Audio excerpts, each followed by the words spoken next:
Number हम लोग देखते हैं 6 बोलते हैं कि the market price of an article is 420। A shopkeeper give a discount of 15% on the market price, यानी मार्केट प्राइस जो भी था उसमें आपको 15% जो है डिस्काउंट दे दिया। Still make a profit of 19%, फिर भी वो जो है 19% का प्रॉफिट कमा रहा है। What is the cost price of that? देखिए कोई भी जब एक आर्टिकल्स को हम लोग बेचते हैं, ख़रीदते हैं, तो उसका 3 जो है होता है फेजेस होता है। एक तो हमारा कॉस्ट प्राइस होता है, ठीक है, प्राइसिंग का।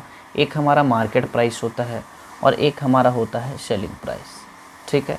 3 प्राइसेस होते हैं, कॉस्ट प्राइस, मार्केट प्राइस और सेलिंग प्राइस। क्लियर है? तो यहाँ पास आप समझें कि जो आर्टिकल है उसका मार्केट प्राइस है 420, यानी मार्केट प्राइस है 420 मार्केट प्राइस, और ठीक है। और मार्केट प्राइस पे आप समझिए 15% का डिस्काउंट दे रहे हैं, 15% का डिस्काउंट। 420 में 15% डिस्काउंट देते हैं तो आपका सेलिंग प्राइस क्या होगा, पहले वो निकाल लेंगे। और फिर भी जो है 19% का प्रॉफिट कमा रहे हैं, फिर भी वो कितना प्रॉफिट कितना का कमा रहे हैं, 19% का प्रॉफिट जो है वो निकाल रहे हैं, कितना, 19% का। आप समझे, मार्केट प्राइस 420 दिया हुआ है और 15% डिस्काउंट में इनको सेल कर रहे हैं, यानी 85% में इनको सेल कर रहे हैं इस प्राइस का 85% में, तभी तो 100 हो जाएगा ना। 15 को ऐड कर देंगे 85 में तो 100, यानी 85% जो है आपका 420 का वो उसका सेलिंग प्राइस होगा। तो 85 बाई इसको सॉल्व कर लीजिए 100 और इंटू क्या 420, 420, 0 से 0 कैंसिल कर लें, 5 2 ज़ा 10 और 5 1 ज़ा 5, 5 7 ज़ा 35, 2 से 21, यानी ये हो गया आपका 17 इंटू 21। तो 17 1 ज़ा 17, 7 हो गया, और 17 2 ज़ा 34, 35 हो गया, यानी 357। ये इसका सेलिंग प्राइस है, सेलिंग प्राइस 357 है। सेलिंग प्राइस कितना आ गया, 357। अब देखिए 357 सेलिंग प्राइस है और उसमें भी 19% का प्रॉफिट कमा रहा है। प्रॉफिट मतलब क्या, पॉजिटिव चीज़ है ना, प्लस हो रहा है, यानी 119% ये है। 119% क्या है, 357। तो 119% ऑफ, मान लीजिए हमारा कॉस्ट प्राइस x है तो वो कितना है 357। 190% x कितना है 357, तो x निकालना है आपको, ठीक है। तो x is equal to, simple से इसको कैलकुलेट कर दीजिए। देखिए परसेंट का मीन्स होता है डिवाइड में 100, और यहाँ 357 है और इंटू क्या है 100, क्योंकि डिवाइड में इधर आएगा उधर जाएगा तो मल्टीप्लाई। नहीं समझ में आ रहा है?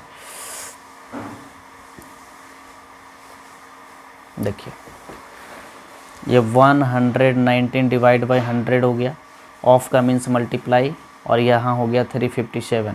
इसको सिर्फ कैलकुलेशन करना है तो कैलकुलेशन कर लेंगे। यहाँ पर देखिए x का वैल्यू निकाल दीजिए, यहाँ है 357 और इनटू में ये 100 चले जाएंगे, ये डिवाइड में है तो इधर इज इक्वल टू के राइट साइड में गए तो मल्टीप्लाई में, और 119 जो है डिवाइड में। 119 से 3 टाइम में 357 कैंसिल, तो x इज इक्वल टू कितने हो गए 300, यानी 300 आपका क्या हो गया कॉस्ट प्राइस। कॉस्ट प्राइस कितना हो गया आपका 300, और 300 ऑप्शन जो सी है वो आपका करेक्ट। देखिए सिंपल सा बात है, इसमें समझना है थोड़ा सा।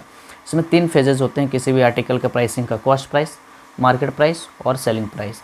ये जो मार्केट प्राइस है 420 है और 420 में 15% डिस्काउंट करके बेच रहे हैं कोई भी सामान को, मान लीजिए कपड़ा है चाहे कुछ भी है, यानी 85% में बेच रहे हैं वो, इस प्राइस का 85% में बेच रहे हैं। तो 85% ऑफ इस प्राइस का निकाल लिए, वो उसका सेलिंग प्राइस हो गया, ठीक है। और सेलिंग प्राइस जो आया 357, फिर भी वो 19% का प्रॉफिट कमा रहा है, यानी जो ख़रीदा था उससे 19% एक्स्ट्रा में बेच रहा है वो।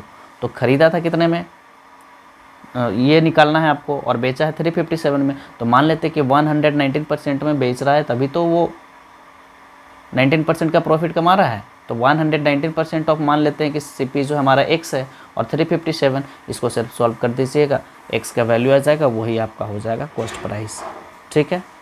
अब चलते हैं नेक्स्ट क्वेश्चन नंबर 7।